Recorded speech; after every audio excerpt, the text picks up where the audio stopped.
ಎಲ್ಲರಿಗೂ ಜೈ ಭೀಮ್ ಸ್ನೇಹಿತರೆ, ಜೈ ಭೀಮ್. ಇವತ್ತು ನಾನು ನಾಗಣ್ಣ ಅವರು, ಜ್ಞಾನಮಧು, ನಾವೆಲ್ಲ ಸ್ನೇಹಿತರು ಇವತ್ತು ಎಲ್ಲಿ ಬಂದಿದ್ದೀವಿ ಅಂದರೆ ನಿಮ್ಮೆಲ್ಲರಿಗೂ ಭಾಳ ಇಷ್ಟ ಆಗುತ್ತೆ. ಮಧ್ಯಪ್ರದೇಶದಲ್ಲಿ ಮಾವ್ ಮಧ್ಯಪ್ರದೇಶಕ್ಕೆ ಬಂದಿದ್ದೀವಿ. ಇದೇ ಮಾವ್ ಮಧ್ಯಪ್ರದೇಶ ಬಾಬಾ ಸಾಹೇಬ್ ಅಂಬೇಡ್ಕರ್ ಅವರು ಹುಟ್ಟಿರೋ ಸ್ಥಳ. ಇಲ್ಲೇ ಮನೆ ಇತ್ತು ಅವ್ರ ಮನೆ.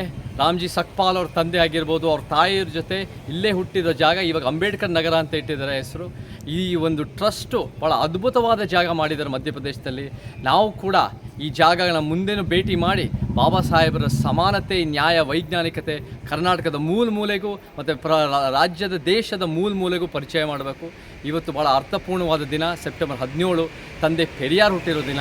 ಸೊ ಬಾಬಾ ಸಾಹೇಬರು, ಪೆರಿಯಾರ್ ಇಬ್ಬರು ಸೇರಿ 20ನೇ ಶತಮಾನದಲ್ಲಿ ಅತ್ಯುತ್ತಮ ಕ್ರಾಂತಿ ಮಾಡಿದ್ದಾರೆ.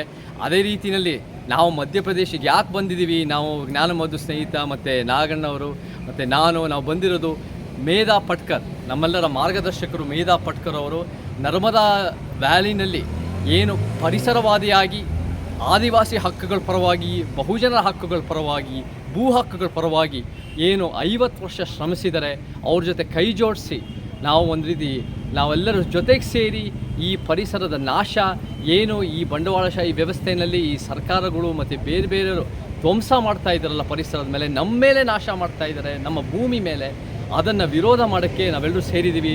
ಸೊ ಇವತ್ತು ಭಾಳ ಚೆನ್ನಾಗಿ ಶುರುವಾಗಿದೆ. ನಾವು ಬಾಬಾ ಸಾಹೇಬರು ಹುಟ್ಟಿದ ಸ್ಥಳಕ್ಕೆ ಬಂದು ಮತ್ತು ನಾವೆಲ್ಲರೂ ಇನ್ನು ಮುಂದೆ ನಿಮಗೆ ಏನೇನು ನಡೆಯುತ್ತೆ ಇಲ್ಲಿ ನರ್ಮದಾ ವ್ಯಾಲಿನಲ್ಲಿ ಮತ್ತು ಇಲ್ಲಿ ಮಧ್ಯಪ್ರದೇಶದಲ್ಲಿ ಅಂತ ನಾನು ಹೇಳ್ತಾ ಹೋಗ್ತೀವಿ.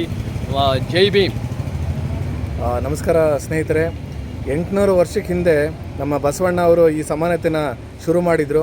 ಅದೇ ರೀತಿ ಬಾಬಾ ಸಾಹೇಬ್ ಅಂಬೇಡ್ಕರ್ ಕೂಡ 100 ವರ್ಷದ ಈ ಇತಿಹಾಸದಲ್ಲಿ ಅತಿ ದೊಡ್ಡ ಸಾಧನೆ ಮಾಡಿ ಎಲ್ಲರಿಗೂ ಸಮಾನತೆನ ಮತ್ತೆ ಎಲ್ಲರಿಗೂ ಮರುಕಳಿಸೋದಕ್ಕೆ ಅವರು ಸಾಧನೆ ಮಾಡಿದ್ದಾರೆ. ಈ ಮೇಧಾ ಪಾಟ್ಕರ್ ಮೇಡಮ್ ಅವರು ನಮ್ಮ ಕರ್ನಾಟಕದಲ್ಲಿ ಏನು ಪರಿಸರ ಹಾಳು ಮಾಡುವಂಥ ಯೋಜನೆಗಳಿತ್ತೋ ಅದಕ್ಕೆ ಬಂದು ನಮಗೆ ಸಪೋರ್ಟ್ ಕೊಟ್ಟು ಆಗ ಸರ್ಕಾರಕ್ಕೆ ತಿಳಿ ಹೇಳುವಂಥ ಕೆಲಸ ಮಾಡಿಕೊಟ್ಟಿದ್ರು ಇಲ್ಲಿಂದ ಬಂದು. ಅದೇ ರೀತಿ ಇಲ್ಲಿನ ಪರಿಸರ ಈಗ ಒಂದು ತೊಂದರೆನಲ್ಲಿರೋದ್ರಿಂದ ನಾವೆಲ್ಲ ಇಲ್ಲಿ ಬಂದು ಅವ್ರಿಗೆ ಸಪೋರ್ಟ್ ಕೊಟ್ಟು ಪರಿಸರ ಉಳಿಸ್ಬೇಕು ಅಂತ ಬಂದಿದ್ದೀವಿ. ಹಾಗೆಯೇ ಇವತ್ತು ಬಾಬಾ ಸಾಹೇಬ್ ಅಂಬೇಡ್ಕರ್ ಅವರ ಜನ್ಮದಿನ. ಇಲ್ಲಿ ಬಂದಿರೋ ಜಾಗದಲ್ಲಿ ನೋಡಿ ಭಾಳ ಖುಷಿ ಆಗ್ತಾ ಇದೆ.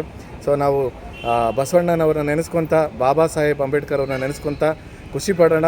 ಅವರ ಎಲ್ಲ ಒಂದು ಏನು ಅವರ ಒಂದು ಪ್ರತಿಪಾದನೆಗಳನ್ನ ಪಾಲಿಸೋಣ ಅಂತ ಹೇಳ್ತಾ ನಾನು ನಾಗಣ್ಣ ಅವ್ರಿಗೆ ಕೊಡ್ತೀನಿ. ಎಲ್ರಿಗೂ ನಮಸ್ಕಾರ. ಇವತ್ತು ನಾವು ಮಧ್ಯಪ್ರದೇಶಕ್ಕೆ ಬಂದಿರತಕ್ಕಂಥ ಉದ್ದೇಶವನ್ನು ಚೇತನ್ ಸರು ಮತ್ತು ನಮ್ಮ ಜ್ಞಾನಮೂರ್ತಿ ಸರ್ ಎಲ್ಲ ಹೇಳಿದ್ದಾರೆ. ಇವತ್ತು ಸಾಮಾಜಿಕ ಕ್ರಾಂತಿಯ ಹರಿಕಾರರಾದಂಥ ಪೆರಿಯಾರ್ ಅವರ ಜನ್ಮದಿನ. ಆ ಪವಿತ್ರ ದಿನದಂದು ನಾವು ಸಾಮಾಜಿಕ ನ್ಯಾಯ ಮತ್ತು ಭಾರತಕ್ಕೆ ಸಂವಿಧಾನವನ್ನು ಬರ್ಕೊಟ್ಟಂಥ ಡಾಕ್ಟರ್ BR ಅಂಬೇಡ್ಕರ್ ಅವರ ಒಂದು ಜನ್ಮಭೂಮಿಗೆ ಬಂದಿದ್ದೀವಿ. ಇವತ್ತು ನಮ್ಮ ಬದುಕಿನಲ್ಲಿ ಕೂಡ ಒಂದು ಪವಿತ್ರದ ದಿನ ಅಂತ ನಾವು ಭಾವಿಸ್ಕೊಳ್ತೀವಿ. ಒಂದು ಸಮಾನತೆ ಹಾಗೂ ಪರಿಸರ ಸಂರಕ್ಷಣೆ ಸಂಬಂಧಪಟ್ಟಂಥ ಆಶಯವನ್ನು ಇಟ್ಕೊಂಡು ಮೇಧಾ ಪಾಟ್ಕರ್ ಮೇಡಮ್ ಅವರ ಕರೆಯ ಮೇರೆಗೆ ನಾವು ಇವತ್ತಿಗೆ ಬಂದಿದ್ದೇವೆ. ಇದೇ ಆಶಯವನ್ನು ಕರ್ನಾಟಕದಲ್ಲಿ ಬಿತ್ತಲಿಕ್ಕೆ ಕನ್ನಡ ಮನಸ್ಸುಗಳು ಕೂಡ ಎಲ್ಲ ಸಜ್ಜಾಗಬೇಕು. ಮತ್ತು ಮಧ್ಯಪ್ರದೇಶಕ್ಕೆ ಕರ್ನಾಟಕದವ್ರು ಬಂದಾಗ ದಯಮಾಡಿ ತಪ್ಪದೆ ಈ ಸ್ಥಳಕ್ಕೆ ಭೇಟಿ ಕೊಡಬೇಕು ಅಂತ ನಾನು ಹೇಳ್ತೇನೆ. ಜೈ ಭೀಮ್. ಜೈ ಭೀಮ್.